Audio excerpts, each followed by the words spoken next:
amené à la porte du crématoire parce qu'on m'avait mis dans une charrette avec les cadavres. Mais arrivé à la porte du crématoire, j'ai bougé. Et alors le SS m'a dit « Du bist du Jude ?»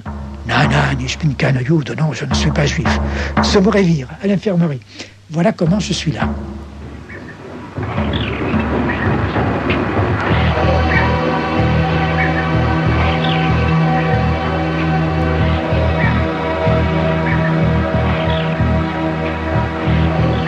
La question posée à Jean-René Chauvin, figure dirigeante du mouvement trotskiste pendant la guerre et déportée par les nazis à Mauthausen, à Auschwitz et Buchenwald, cette question lancée par un SS au seuil d'un crématoire et qui s'avère être une question de vie ou de mort, c'est la question juive. Question que Jean-René Chauvin, comme nombre de ses camarades, n'avait jamais vraiment accepté, jusqu'alors, de regarder en face. Car si la question juive hante le communisme depuis ses origines, les communistes, quant à eux, n'ont jamais cessé de la refouler. Et les trotskistes en la matière ne font pas exception, tant les œillères d'une certaine vulgate économiciste leur ont interdit de discerner ce que le délire antisémite comporte de spécifique. Un délire qui fauche sans distinction prolétaires et bourgeois, et dont la principale caractéristique est justement de déjouer toute rationalité capitaliste, puisqu'il préfère l'extermination de l'autre en tant qu'autre à l'exploitation de l'homme par l'homme. Si bien que jusqu'à aujourd'hui, la violence génocidaire demeure le point aveugle de la raison marxiste. En effet, l'universalisme ouvrier ne saurait souffrir d'exception. Et autant les militants trotskistes sont portés à voir un frère ouvrier jusque sous l'uniforme nazi, autant, sous la casquette d'un révolutionnaire, ils peinent à reconnaître un camarade juif en tant que tel. Jean-René Chauvin.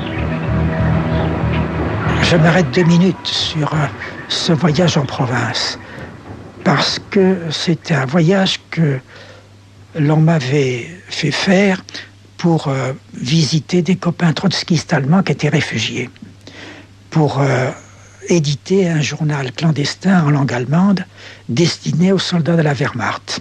Alors j'avais visité 4 ou 5 camarades allemands, et l'un d'eux, dans un petit bled de l'Ardèche, alors j'arrivais, n'est-ce pas, avec une lettre écrite à l'encre sympathique.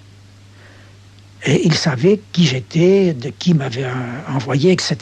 Alors c'était un copain allemand qui avait 3 raisons d'être arrêté par les nazis. Il était juif, il était trotskiste et il était marié avec une aryenne. 3 raisons pour être liquidé, n'est-ce pas? Mais il le disait avec humour. Hein. Alors je lui ai expliqué quels étaient nos objectifs et naturellement, lui ne pouvait pas venir à Paris pour faire ce travail. Il pouvait simplement être un relais dans son... et encore un relais très, très isolé, n'est-ce pas, en Ardèche. Et au cours de la conversation, sa fille, qui devait avoir 15 ans, m'a dit « Est-ce que c'est vrai que les Juifs sont arrêtés, qu'ils sont gazés et que les femmes sont envoyées dans un bordel ?» Je dis « C'est pas vrai, ça. C'est un bobard. » C'est probablement un bobard comme il y en avait eu tant au moment de la Première Guerre mondiale. Tu sais, au moment de la Guerre mondiale, on disait que les Allemands, dans les territoires occupés, coupaient les mains des enfants, etc., enfin, faisaient des atrocités. Alors, j'ai pensé que c'était la même chose. Et quand je suis revenu à Paris, j'ai aussi raconté ce que m'avait dit la jeune fille. À Rousset, à Hic, à Crépeau. Et les 3... n'est-ce pas, m'ont dit, mais c'est de la blague. Ça n'existe pas, c'est pas vrai, n'est-ce pas? Mais quelques mois après, lorsque je suis arrivé à Mauthausen, j'ai appris ce que c'était vrai.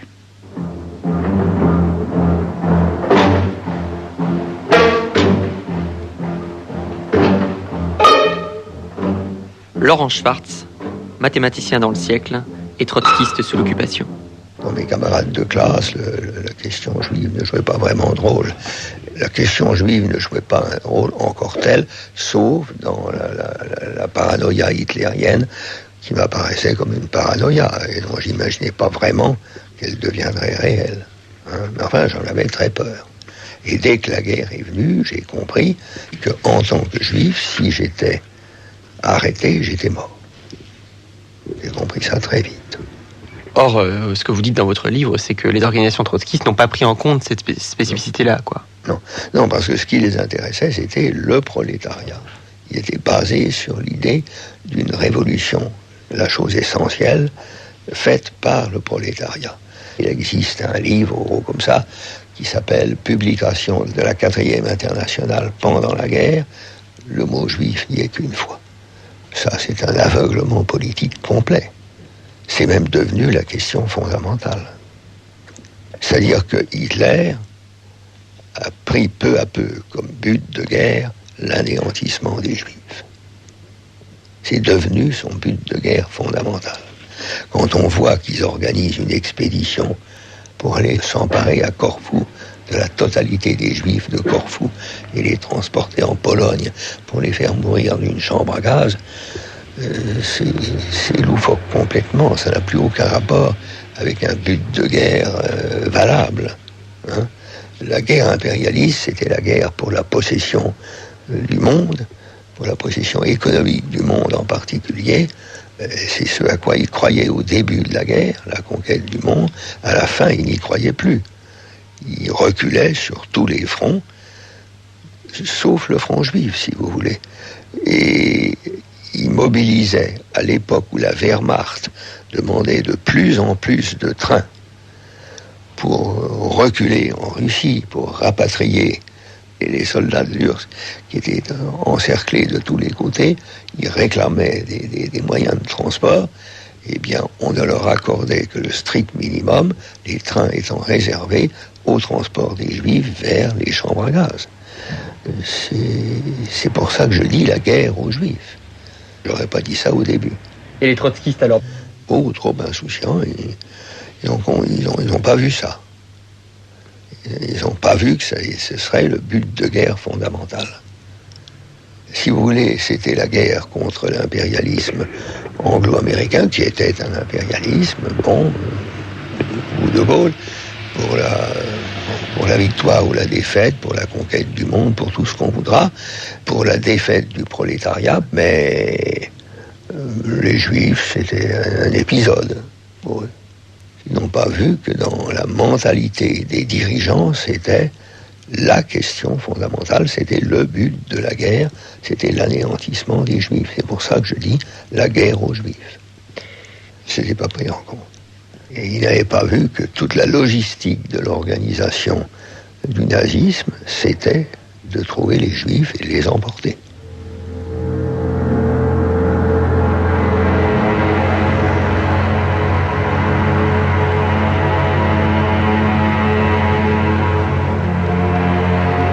Jean-René Chauvin. Quand je suis revenu, j'ai feuilleté naturellement toute la collection de la vérité clandestine. Et ce n'est qu'en 1943 qu'il y avait un article sur Auschwitz. Et dans cet article sur Auschwitz, il n'était pas dit qu'il y avait de chambre à gaz. Il est dit simplement qu'il y avait un robinet pour 100 personnes ou quelque chose comme ça. Ce qui est vrai au début, c'était atroce, n'est-ce pas? Mais l'information qui avait déjà été véhiculée était tellement incroyable que les copains n'y ont pas cru. Et parmi les militants trotskistes, il faut dire qu'il y avait une forte proportion de camarades d'origine juive. Ils étaient athées, tous, n'est-ce pas? Je pourrais en citer presque des dizaines. Hein. Mais la vérité, pendant l'occupation, n'a pas cru qu'il y avait cette hécatombe de juifs dans les provinces de l'Est.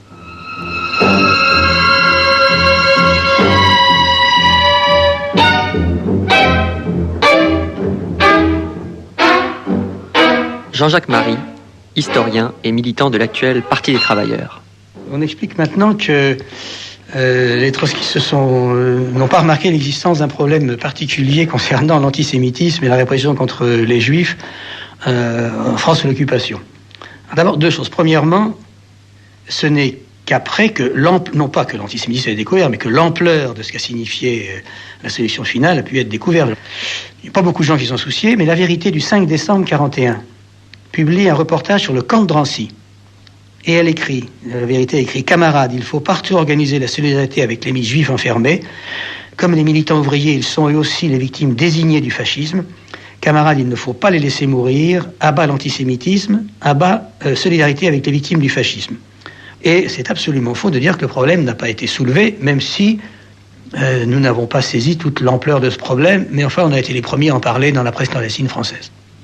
Trotsky est le seul à avoir, avant la guerre, annoncé que la guerre qui venait allait se traduire par l'extermination des Juifs.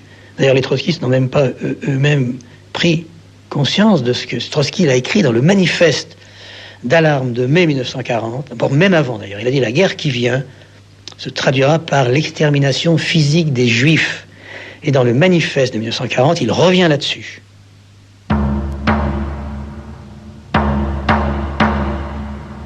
C'est maintenant le tour de la France. Le nombre de pays qui expulsent les Juifs ne cesse de croître. Le nombre de pays capables de les accueillir diminue. En même temps, la lutte ne fait que s'exacerber. Il est possible d'imaginer sans difficulté ce qui attend les Juifs dès le début de la future guerre mondiale. Mais même sans guerre, le prochain développement de la réaction mondiale signifie presque avec certitude l'extermination physique des Juifs.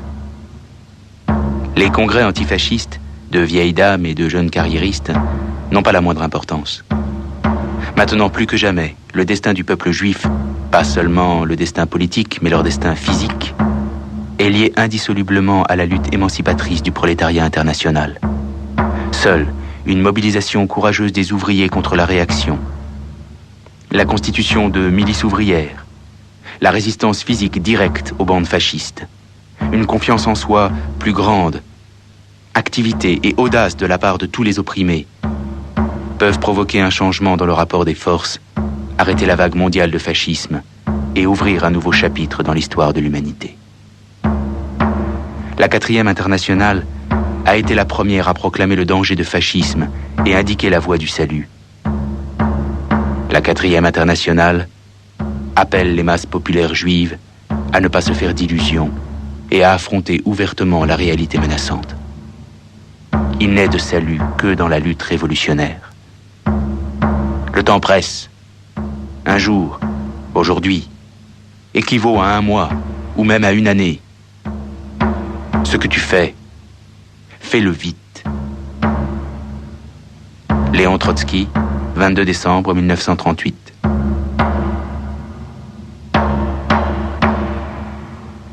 Longtemps proche d'Ernest Mandel, grande figure de la 4e internationale aujourd'hui disparue, Jeannette Abel est l'une des militantes fondatrices de l'actuelle Ligue communiste révolutionnaire. Jeannette Abel. Je crois que c'est vrai qu'il y a une sous-estimation de la spécificité de l'Holocauste. Pourquoi est-ce qu'il y a eu ce qu'on peut appeler, c'est pas une sous-estimation, mais c'est cette façon de peut-être une certaine relativisation. Je pense que c'est précisément parce qu'il y avait beaucoup de juifs à la direction et que pour ces juifs, alors c'est une explication, il y a une explication un peu psychologisante, mais tant pis, mais qui me semble importante. Tous ces juifs qui étaient communistes révolutionnaires, internationalistes, se revendiquaient comme internationalistes, ils ne se revendiquaient pas d'abord comme juifs. Je prends l'exemple de mon propre père, il ne s'est revendiqué comme juif que très tardivement, après le procès des blouses blanches en Union soviétique. Avant, il était communiste, marxiste, et il avait une subjectivité juive, mais dont il ne tenait pas à parler. Un intellectuel comme Mandel, qui pouvait aller manger du coup farci en cachette rue des Rosiers, avec moi, sans qu'on le dise, dans sa production intellectuelle, n'apportait rien de très intéressant sur l'analyse du phénomène lui-même. Je pense parce qu'il se vivait comme tel. Quand je lui ai demandé pourquoi est-ce qu'il y avait eu dans la 4e internationale après la guerre, pourquoi est-ce qu'on ne célébrait pas l'insurrection du ghetto de Varsovie, par exemple, il y a eu des textes qui étaient des textes critiques à l'égard de l'insurrection du ghetto de Varsovie, soit parce que trop dangereux, soit parce que irresponsable à l'égard des Allemands, enfin... J'ai pas eu de réponse véritablement. Et quand on parlait de l'absence de déclaration et d'analyse suffisamment forte de l'Holocauste après la guerre, les seules réponses une des réponses qu'il me dit un jour, c'est vrai, mais l'antisémitisme était tellement fort dans le mouvement ouvrier. Ça a été une de ses réponses. Il y a cet aspect-là, c'est le fait que ces dirigeants se vivent d'abord, ont peur de tomber dans quelque chose d'identitaire, de sombrer dans quelque chose qui remettrait en cause leur appartenance internationaliste.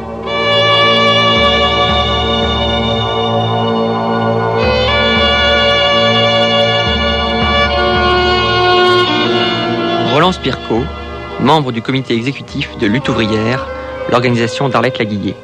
Roland Spirko. Mon père était un militant communiste qui est venu en France en 1929 parce qu'il était recherché par la police en Pologne. Il a dû s'enfuir après avoir déjà fait de la prison une première fois sous Piłsudski, à 16 ans simplement parce qu'il était... raconte toujours parce que on lui avait demandé s'il acceptait d'être directeur de publication. Il a accepté. Une semaine après, il était en prison.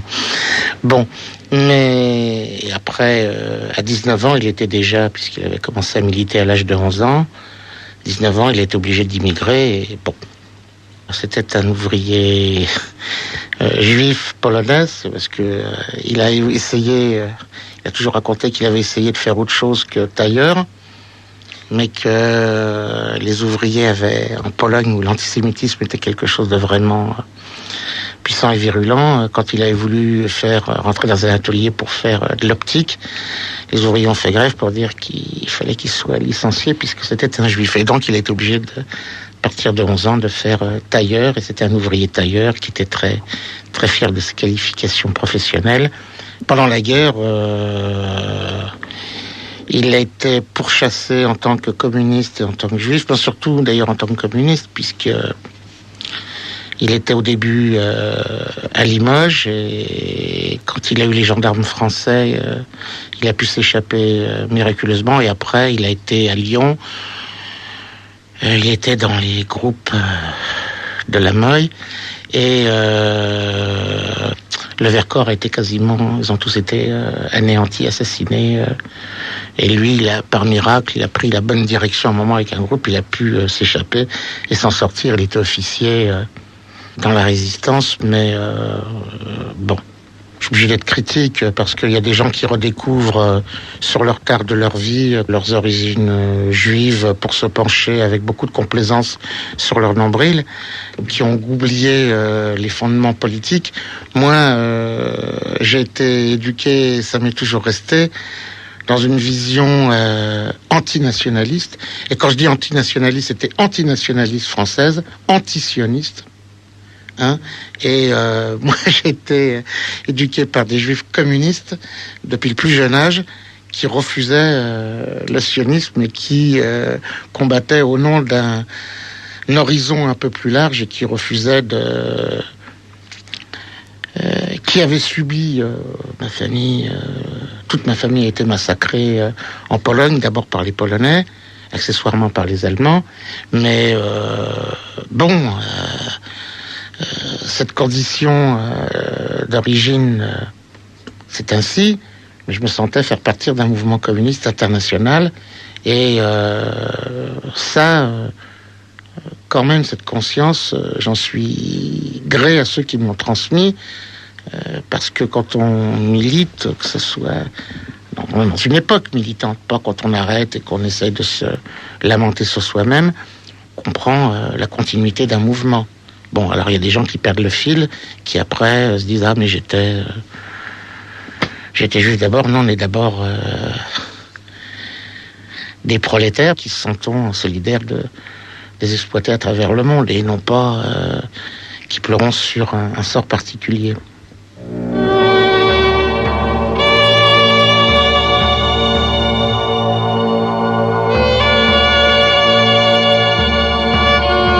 Daniel Gluckstein, secrétaire national du Parti des travailleurs.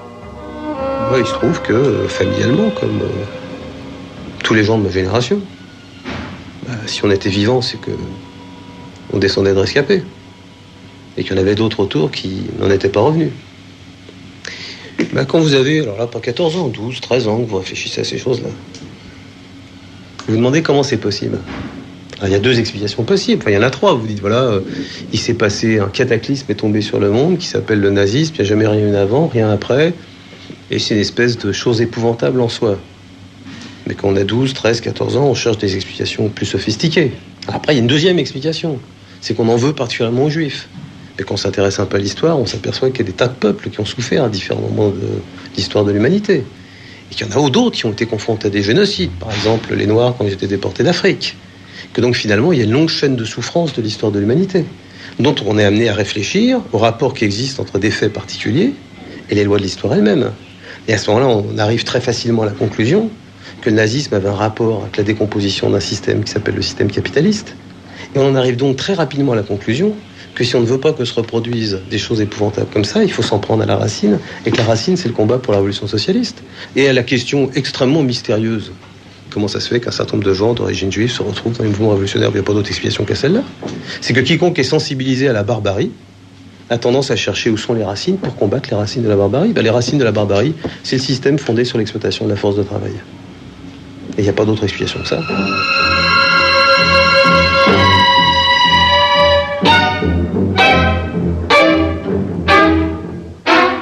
Daniel Ben Saïd, cofondateur et dirigeant de la Ligue communiste révolutionnaire. Pour des raisons historiques et sociologiques, il y a bien, consciente ou inconsciente, une forme d'affinité culturelle entre certains aspects de la tradition culturelle, non pas religieuse, mais culturelle juive, une certaine idée du messianisme qui est souvent mal comprise, une certaine idée de la temporalité et des éléments ou des ingrédients de la critique trotskiste du stalinisme. Je crois que ça serait évidemment une entreprise démesurée que d'essayer de démêler ça. Je pense que ça, c'est un sujet à part entière, par ailleurs. Parce que généralement, on se contente d'ironiser sur le fait que, tiens, il y avait un taux anormalement élevé de gens d'origine, de tradition juive dans les organisations trotskistes. Oui, ça c'est de l'ordre du constat. Le constat s'explique par le fait que ces courants, ces organisations, jusqu'aux États-Unis, jusqu'en Amérique latine, Moreno, etc., se sont nourris d'abord d'un mouvement communiste, d'Europe centrale, jeté en diaspora, ballotté à la fois par l'antisémitisme bureaucratique sous Staline et l'antisémitisme nazi en Europe centrale, et que, étant juif communiste dans les brigades internationales en Espagne ou dans la résistance ou la fiche rouge en France, il n'était pas évident, bien que ça puisse être le cas, d'être un chauviniste grand russe, etc., etc. Donc, il y a un terrain propice, là encore, de dissidence dans la dissidence. Bon, et une affinité de culture minoritaire. Que sur le moment, une génération qui avait cru à l'émancipation universelle après la guerre de 14-18, avec la révolution russe, avec l'internationalisme socialiste de la Troisième Internationale, etc., et réagit à la guerre en refusant, voire en refoulant des singularités ou des appartenances pour se jeter à corps perdu dans une universalité militante à référence de classe, paraît tout à fait logique. Alors, a posteriori, effectivement, ça peut me paraître illusoire. Et quand on évoque des gens qui disent « oui, je viens d'une famille où on parlait yiddish, mais ça n'a rien à voir », si, ça a à voir. Ça a forcément à voir. Et puis, ça ressort un jour ou l'autre. Je le dis d'autant plus que c'est pas du tout mon cas. On parlait ni yiddish ni ladino chez moi. J'ai pas fait de bar mitzvah. Mon père a été enterré un jour de Shabbat. Donc, de ce point de vue-là, mécréant. Mais même là, à son corps défendant, c'est peut-être une interprétation sartrienne, mais le fait que finalement il y avait l'étoile jaune en tissu dans le tiroir caisse du café de mes parents, et que chaque fois qu'il y avait un propos antisémite sorti au comptoir, je m'attendais à ce que sans un mot, mon père sorte l'étoile jaune, fasse le tour du comptoir et éjecte l'indélicat. Bon, c'est forcément constitutif d'une perception, d'une révolte, même si on n'en parlait pas beaucoup, parce que finalement, avec le recul, je me dis, bon, mais finalement, ma famille a quand même disparu en quasi-majorité dans la déportation. Mais on n'en parlait pas énormément, et c'était pas là par choix politique, c'était, bon, une famille tout à fait ordinaire. Mais donc, je crois que c'est Si on regardait les origines de la JCR autour de 68, mais génération Cyrulnik, Najman, Patti Kuchart, etc., c'est Rekanati, c'est en ligne directe, hein, c'est la deuxième génération des rescapés. Et il y a là une espèce de syncrétisme culturel, judéo-communiste, dissident. Des gens comme Mandel, comme Abraham Léon, se voulaient militants de l'universel, on comprend très bien pourquoi, mais en même temps, ou Deutscher, mais ils n'ont jamais cessé finalement d'accorder une attention particulière à la question juive. C'est pas par hasard que, à la veille de sa déportation, Abraham Léon a laissé ce texte fondateur qu'on peut critiquer aujourd'hui sur le marxisme et la question juive. Donc c'est pas une question qui a été complètement effacée. Bon, a posteriori, avec l'expérience du génocide, il est évident que la dénégation là-dessus, qu'on le veuille ou non, mais ça c'était le lot du mouvement ouvrier stalinien dominant après la guerre, mais pas seulement stalinien, dire voilà, ces gens-là sont morts en tant que militants, en tant que bien des choses, bon, et entre autres en tant que juifs. Donc ça relativisait la singularité du judéocide. Chez Ernest Mandel, c'est évident, il était d'abord un rescapé, lui, il était déporté à 17 ou 18 ans. Bon, ça l'a profondément marqué, y compris dans ses rituels quotidiens d'hygiène, etc. Mais c'était culturellement, c'était un petit peu la figure pour moi de ce qui était la grande tradition des Lumières, humaniste, universaliste. Son propre appartement dans la rue Joachim Pence à Bruxelles, il y avait la collection reliée de la Neue Zeit depuis l'origine, la Neue Zeit de Kautsky, de Rosa et de Bernstein, donc une espèce comme ça de monument de culture universaliste, et je comprends la réticence, voire la résistance de ces gens-là, ayant survécu justement au génocide, de ne pas être renvoyés ou cloués au mur de l'appartenance religieuse ou ethnique.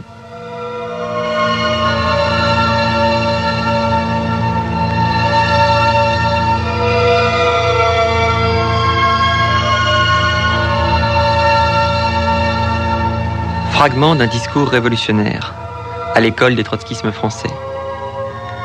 Texte lu par Benoît Schwartz. Équipe de réalisation Frédéric Quéroux, Éric Villenfin, Rémi Fessard et Brigitte Bouvier. Préparé par Myriam Ankawa. Une émission de Jean Birnbaum.